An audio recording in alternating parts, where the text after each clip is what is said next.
예, 오늘은 웨스트민스터 표준문서 참신앙의 조목 우리가 이렇게 제목을 정했는데요. 7시의 상가 그리스도의 제사장직 대요리 44문답 소요리 25문답 부분입니다. 같이 한번 먼저 우리가 쓴 내용 정리한 내용을 읽고 또 잠시 나누는 시간 갖도록 하겠습니다. 그리스도는 시작. 그리스도는 단번에 자기를 흠없는 제물로 드려 하나님의 의를 다 이루시고 우리를 하나님과 화목하게 하시며 우리를 위하여 항상 간구하신다. 제가 어제 이것을 이제 주보 만든다고 쳐서 요 구절을 보내면서 이거 요 구절 하나만 그냥 요 두 줄만 가지고도 살겠다 그 생각을 해봤습니다. 주님이 흠없는 제물로 다 이루시고 우리를 화목하게 하셔서 그런데 그분이 이제 우리를 위하여 항상 간구하신다. 참 성도의 신앙이 즐겁고 감사한 것은 항상 우리가 뭘 한다는 우리가 이제 주어가 되는 삶이 아니라 우리의 주어를 무시하지 않았습니다. 하나님께서 또 예수님께서 우리를 주어로 두세요. 그렇지만은 우리가 불가항력적인 은혜로 이끌려가는 그 삶의 주체로서 주어지 우리가 그야말로 내 삶을 주장하는 그건 아닌데요. 자, 지난주에는 우리가 선지자직에 대해서 살펴볼 때 그런 말씀을 드렸습니다. 방향이 중요하다. 그래서 선지자직은 하나님 편에서 우리에게 내려오시는 그 일을 예수님께서 감당하시는, 그러니까 하나님의 편의 것을 우리에게 전달해 주시는, 그게 1차적으로 진리고 그 진리를 알려주신과 함께 이루심으로 선지자 직분은 지식과 함께 성취를 포함한다. 그러나 방향이 중요하다. 선지자 직분은 내려오는 방향이다. 그러면 이제 오늘 이 제사장 직분은요, 올라가는 방향입니다. 이제 우리를 대표해서 하나님께로 나아가는, 하나님으로부터 우리에게 내려오는 방향의 예수님은 선지자 직분이고, 우리 편으로부터 하나님께 올라가는 방향, 우리는 못 올라가니까 예수님께서 그걸 해주시는 거죠. 그게 이제 제사장입니다. 그래서 우리가 이미 타락해서 제 덩어리인데, 전적 무능, 전적 부패, 사망에 속한 진노의 자녀, 진노의 그릇인데 어찌 우리가 하나님 앞에 제물이 되겠습니까? 또 속전이 되겠습니까? 우리가 온전히 갚는 값이 될 수 있겠습니까? 그러니까 예수님께서 그 자리에 오셔서 제사를 드려주시는, 그래서 제사장의 첫 번째 직무는 제사다. 그리고 또 우리를 대신해서 우리를 위하여, 우리 때문에, 하여튼 우리 때문에 우리를 대신해서 우리를 위하여, 그래서 우리가 예수를 죽였다. 그런 말씀 전에 우리가 나누지 않았습니까? 날 위하여 죽으시고 나 때문에 죽이시고, 그렇지 않습니까? 내 대신에 죽으셨으면 내가 죽인 거죠. 그래서 우리가 그를 죽였도다. 저번에 그래 설교했는데, 우리 대신에 하나님께 올려지는 그 두 가지가 대표적으로 제사와 기도입니다. 그게 제사장 직분이거든요. 잘 표현되어 있죠. 그러니까 이렇게 해서 참 소요리 대요리에 신앙이 들어있어요. 교리가. 그러니까 우리가 교리가 따로 있는 게 아니거든요. 이게 다 또 밑에 성경 구절이거든요. 성경 구절을 전체적으로 잘 정리하면 그게 교리고. 그래서 교리 하지 마라. 교리가 뭐 필요 있냐? 그렇게 말할 게 아니라 교리는 그냥 따로 있는 게 아닙니다. 그냥 성경을 잘 읽도록. 뭐 산에 자꾸 길길 하지 마. 산에 올라가기만 하면 되지. 그 얼마나 어리석은 일이에요. 요리 가면 길이 있고 저리 가면 길이 있고 그래서 산에 올라가는 거 아닙니까? 산에 길이 뭐가 필요하냐고 똑같은 거예요. 교리가 필요 없다고 말하는 것은. 그곳에 가는 길이거든요. 정리하고 이렇게 알려주는. 그래서 이제 오늘 보면요, 크게 여기도 그렇게 돼 있죠. 전반부는 바로 우리를 대신해서 자기 자신을 제물로 드렸다. 그러니까 구약의 제사장들은 레위 지파 또 아론, 엘르아살 또 이렇게 내려오는 그 구약의 제사장들은 계속 짐승을 제사로 드리지 않습니까? 그러니까 그건 우리 아직까지 예표적 제사, 혹은 모형적 제사라고 하거든요. 예. 그건 약속에 아직까지 머물러 있는 것입니다. 그것도 너무 귀하지만 아직 실체는 아니죠. 사실 사람이 죄를 지어서 사람이 하나님 앞에 속함을 받아야 되는데 짐승이 가당치는 않습니까? 안 그렇습니까? 양을 죽여서 어떻게 사람의 죄를 속하겠습니까? 염소를 죽여서 소를 죽여서 비둘기를 들여서 어떻게 곡식을 빻아서 소재로 드린다고 되겠습니까? 그러나 예표죠, 그거는. 시체는 뭐다, 몸은 뭐다? 그리스도죠.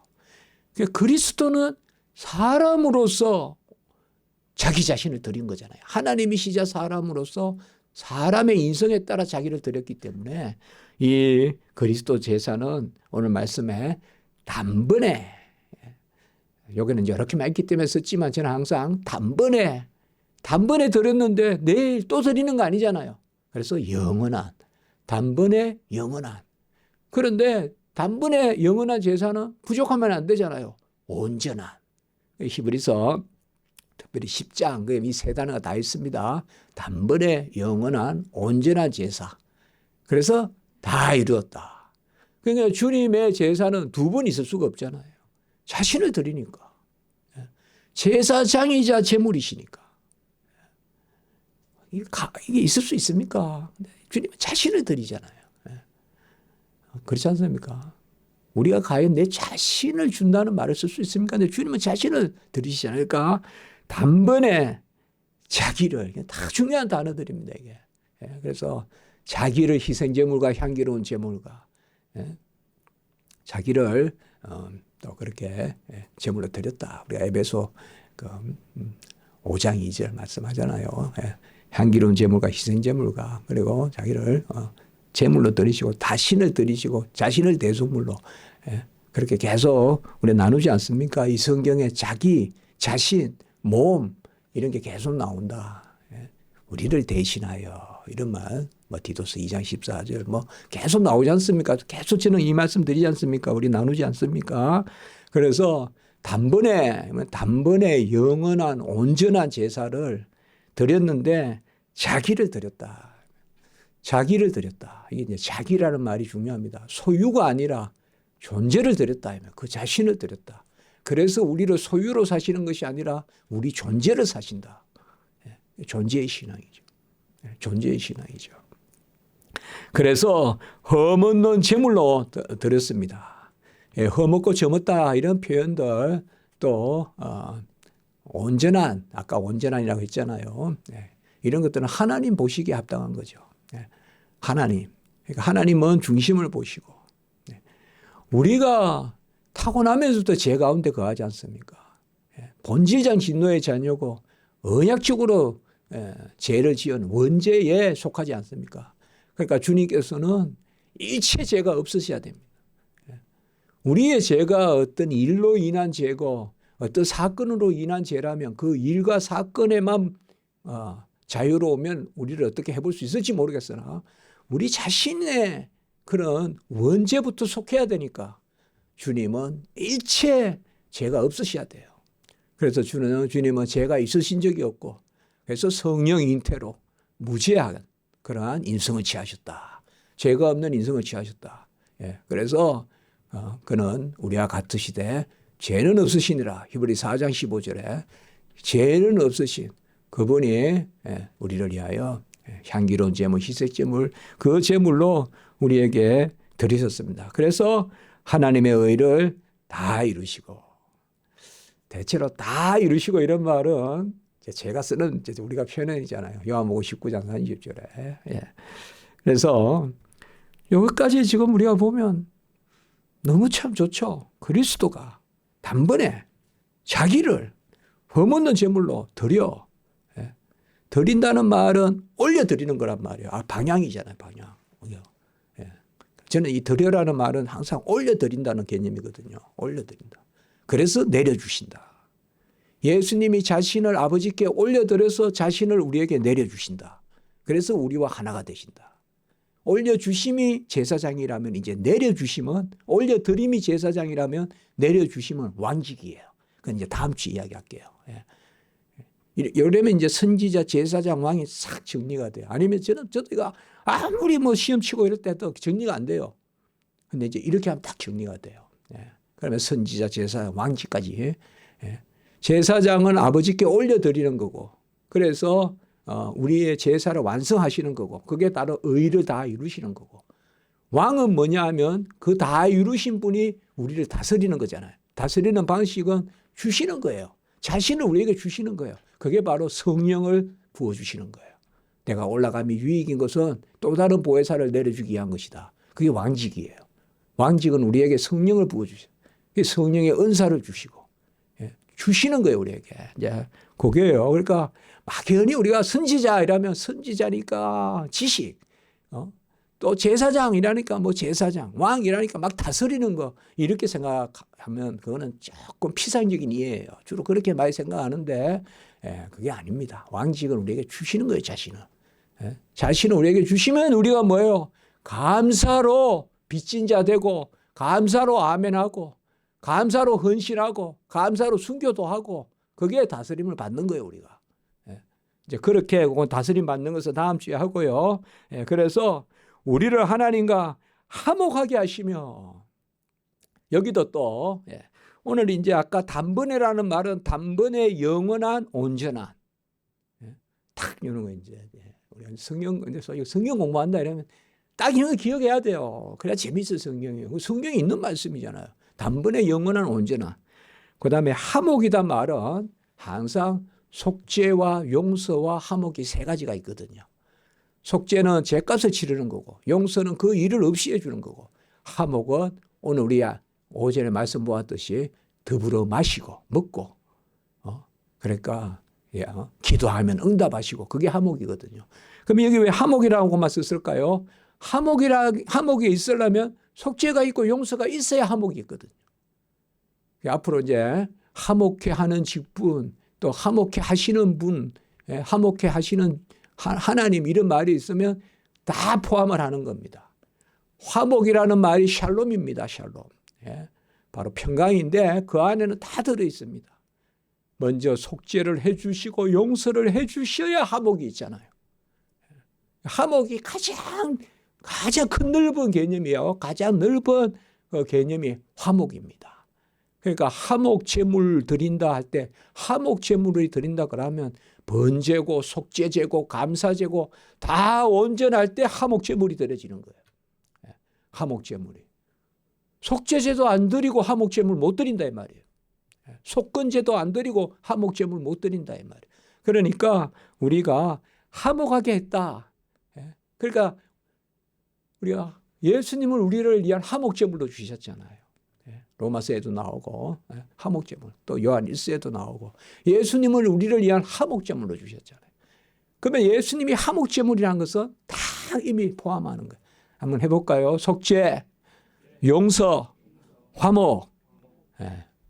여기 화목이란 말만 하면 그냥 속죄, 용서는 그 안에 다 포함이 돼요. 세 마디 안 해도 된다 이 말. 그러니까 화목해 하시며 우리를 위하여, 이제 여기까지는 뭐냐 하면 제사 개념이에요. 제사장 직분의 첫 번째는 제사 드리는 거. 위로 우리를 대신하여, 우리 때문에, 우리를 위하여 제사 드리는 거. 이 세 전치사가 다 중요한 또 전치사입니다. 다 성경입니다. 이게 성경이에요. 이하여, 때문에, 대신에, 전부 전치사예요. 헬라어 있어요, 전치사가. 대표적인 전치사, 속죄, 대속의 전치사라 그래요. 그런 전치사, 그거의 앞부분은 바로 그거고, 제사를 대신해서 위하여 때문에 드리는 거고, 뒷부분은 이제 뭡니까? 지금도 우리를 위하여 항상 간구하신다. 기도해 주신다는 거예요, 주님께서. 주님이 그래서 참 성소에 들어가셔서 기도하십니다. 성령의 역사로 우리가 기도하지만 주님께서 친히 중보자로서 우리를 위하여 간구하십니다. 그러니까 주께 구해야 되는데 주께 구하는 것이 뭐 따로 있습니까? 예수님 이름을 기도하잖아요. 우리가 예수님의 이름을 기도하잖아요. 그러면 주님이 우리를 위하여 간구하시는 거죠. 그래서 예수님의 이름으로 기도하는 거죠. 예수님이 우리의 유일하신 중보자라. 우리는 기도로도 스스로 아버지께 못 갑니다. 기도도 헌신도 예배도 뭐도 전부 다 중보자를 통해야 돼요. 우리 신비주의가 아닙니다. 그러니까 예수의 이름으로 기도해야 돼요. 예수의 이름 빼고 기도하면 안 된다 이 말입니다. 예수의 이름으로 기도한다는 건 그저 그 이름을 빌려서 기도합니까? 다 이루신 그의 의에 의지해서 기도하는 거고, 그가 다 이룬 것을 나에게 다 내 것으로 삼아주시는 그것에 의지해서 기도하는 거죠. 그렇죠. 그게 기도죠. 예수님이 다 이루신 것을 내 것 삼는 게 기도죠. 자, 히브리서 9장 14절 같이 읽습니다. 시작. 하물며 영원하신 성령으로 말미암아 흠없는 자기를 하나님께 드린 그리스도의 피가 어찌 너희 양심을 죽은 행실에서 깨끗하게 하고 살아계신 하나님을 섬기게 하지 못하겠느냐. 이것도 너무 중요한 구절이지만 흠없는 자기를 드렸다. 흠없는 자기를 드린 그리스도의 피. 그 다음에 히브리서 2장 7절 같이 읽습니다. 시작. 그러므로 그가 범사의 형제들과 같이 되심이 마땅하도다.